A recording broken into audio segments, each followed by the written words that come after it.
You know why you're really inconsistent? You're scared that if you show up and you do the work and you show up as the real you and you still fail, then what? What does that mean about you, right? And that's the pain that we're avoiding. That's why we're inconsistent. That's why we don't even give ourselves a chance to go ahead, to take that next step, because we're so afraid to fail. And here's the thing, bro, that'll hold you back your whole life.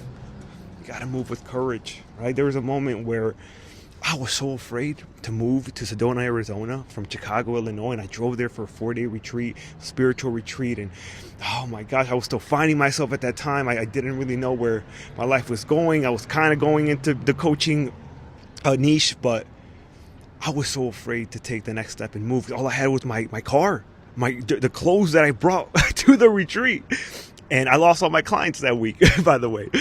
And I had to make a choice.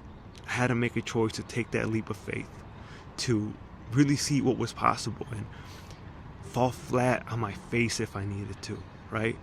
You see, failure, bro, that's what's going to get you to the success that you want in your spiritual business. And I work with a lot of spiritual entrepreneurs, and all of them, they all have fears. They all have fears, and some of them more the fear of failure, some of them just fear of being seen, fear of being judged. Like, there's all these things, bro.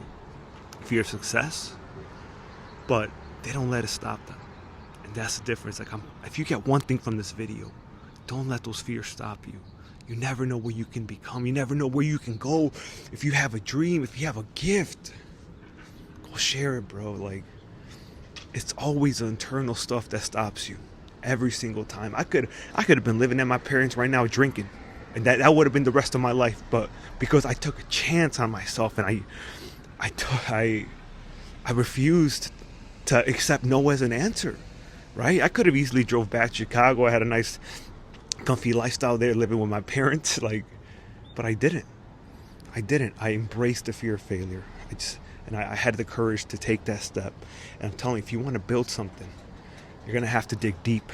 And once you challenge that fear and you realize that you're not a failure, that everything you've been through is actually building you, this is when things are gonna start to change.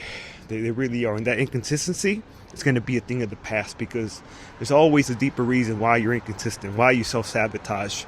For me, it took me a long time just to even make my first course.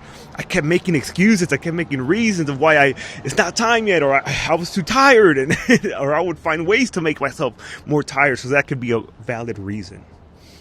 You got to know yourself, bro, right? Call yourself out. You're more than what you currently think you are. You have so much potential. Can you see it?